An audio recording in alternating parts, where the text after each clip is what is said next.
Deep breathing wasn't something that came naturally to me.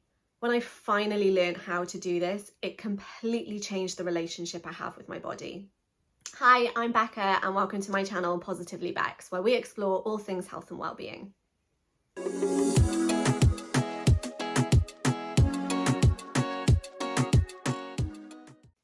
In this video, I'm going to go over the benefits of intentional breathing, how I came across deep breathing, and how to actually breathe deeply. You can skip to any of those specific sections by clicking the links in the description below.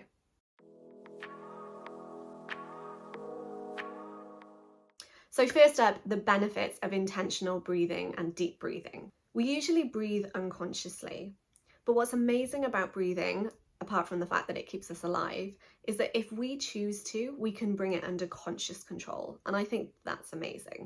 And there are lots of different ways to do this, such as deep breathing, which we'll explore a little bit more throughout this video, mindful breathing, diaphragmatic breathing, box breathing, cardiac coherence breathing, and much more.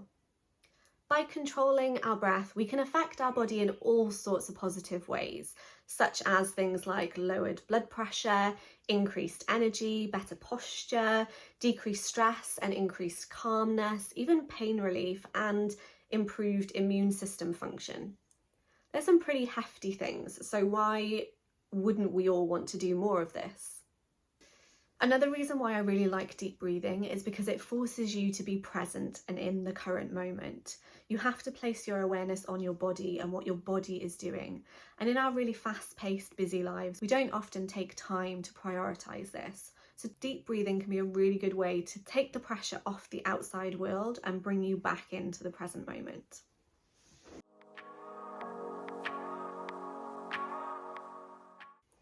So I kind of stumbled across deep breathing and breathing intentionally. A few years ago, I was at a clinic to improve my relationship with my horse, of all things. During this course, I had an assessment done where my position when sitting in a saddle was analysed and adjusted. I was asked to take a deep breath in, and then the person assessing me came over and popped their hand on my back to show me how far down that breath had come. It was around my chest area, and I was told that I'm using only about 1/3 of the capacity of my lungs and that my breath is shallow. I've since learnt that this is really common, hence why I'm making this video, because it might help you as well. Naturally, most people breathe at a rate of 3.5 seconds per breath, per inhale and exhale. So inhale, exhale, 3.5 seconds. We consume an amount of air that's proportionate to our breath. So short breaths means less oxygen for our body to use. So anyway, they made a couple of adjustments and asked me to take another breath. This time I was able to take a full deep breath in and I could feel the difference. It absolutely blew my mind, and all of a sudden I was able to take a breath using the full capacity of my lungs. And until that moment, I wasn't actually aware that I hadn't been doing this, that I wasn't utilising my breathing or my lungs in the proper way. The only thing I can really compare it to is that when you yawn, the amount of air that you breathe in through your yawn is similar to the amount of air that you should be breathing in when you participate in a deep breathing exercise. Not something that you should be doing 24 hours a day, 7 days a week, but often, because of all the benefits that we went through at the beginning of this video. And what was really interesting was that I learned with the right kind of guidance, I could control the physiology within my body and change the way that it worked and moved and utilised different parts of it. And that was extraordinary. Since then, I've researched deep breathing in much more detail, and I've learned how I can better control this more consciously.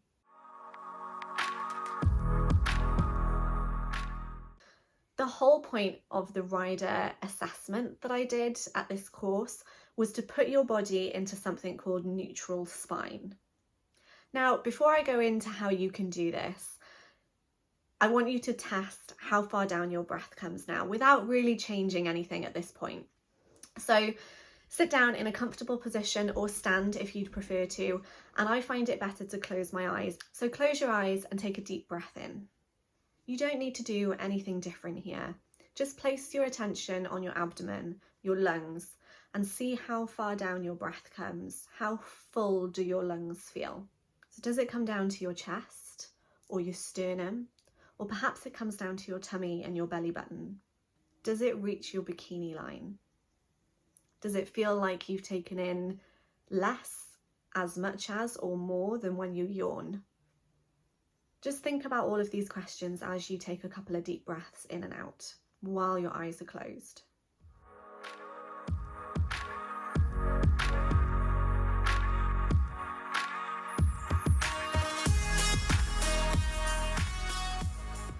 So a deep breath should reach your underwear line. And if it's not, the next couple of things that I'm going to say will help you drastically with deep breathing. Now, if you think you're struggling to do deep breathing, how I've described it up until this point, and it doesn't quite reach your bikini line, I'm going to go through 3 things that you can do to help improve your deep breathing. So tip number 1 is the good old-fashioned method of visualization. And what we're going to do is visualize a science lab bottle, similar to this.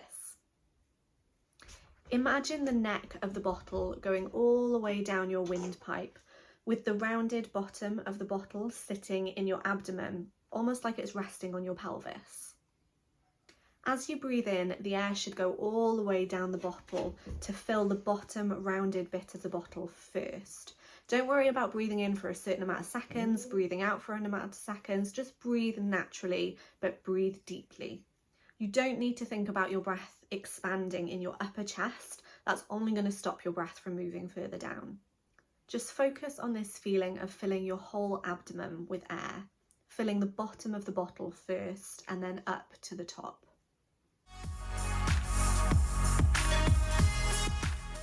The second tip is to try different positions. If you feel like when you're trying to take a deep breath in that the breath seems to get stuck somewhere, or you don't have that feeling of filling your lower abdomen first, try moving into a different position. For me, it really helped laying on a flat surface facing up. Now, when I lay on a flat surface, my lower back curves enough that it doesn't touch the floor. So I had to actively sink my lower back to the floor so that my entire whole back was touching the floor. What helped me do this was bringing my knees up. But everybody's posture and physical makeup is different, so you might find something different that works for you.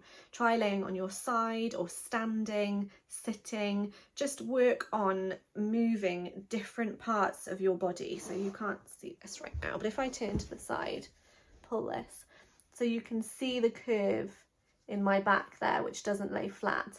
But if I push this part of me in, it starts to flatten out. So when my back is flat here, that's me in neutral spine. So that really helped me to be able to breathe deeper and get that breath past the point it was stuck. This might be a technique that you need to practice. So don't get frustrated with yourself. Don't get frustrated if your breath gets stuck. Just breathe and be patient. This may take some time.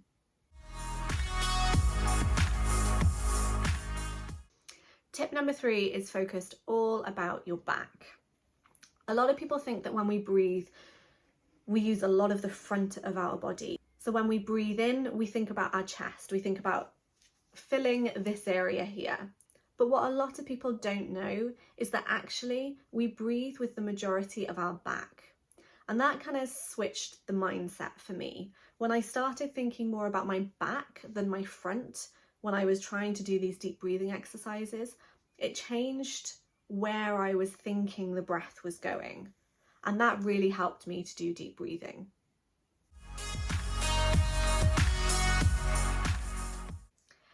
Now for the exhale.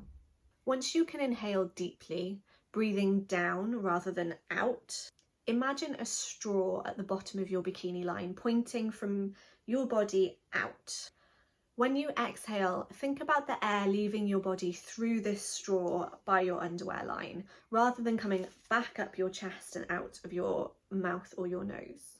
What this will do is help you focus on bringing your diaphragm and your rib cage down rather than up. This will stop the focus of breathing being on your chest, and it will bring focus to more of your body meaning that you can utilize more of your body for deep breathing. If you can, it's also really good to do this exercise and any kind of deep breathing by breathing in and out of your nose. There's a whole bunch of reasons as to why this is beneficial, but the one I like the most is that breathing through the nose better triggers the vagus nerve, which is the big nerve that goes from your brain down to your body. And this can turn on your parasympathetic nervous system. If you want to know more about this, let me know in the comments below and I can do a separate video about this. But it causes you to relax more, is the short story. Now, deep breathing took me quite a bit of practice to get. You might get it really quickly, but if you don't get too frustrated with yourself. Just keep at it. Any kind of focused and intentional breathing will only do good things for you. Deep breathing is a skill that I use daily and I find it absolutely invaluable. I hope you find this video useful and you can benefit from deep breathing in the same way that I have and continue to do. Thanks for watching. Have a great day.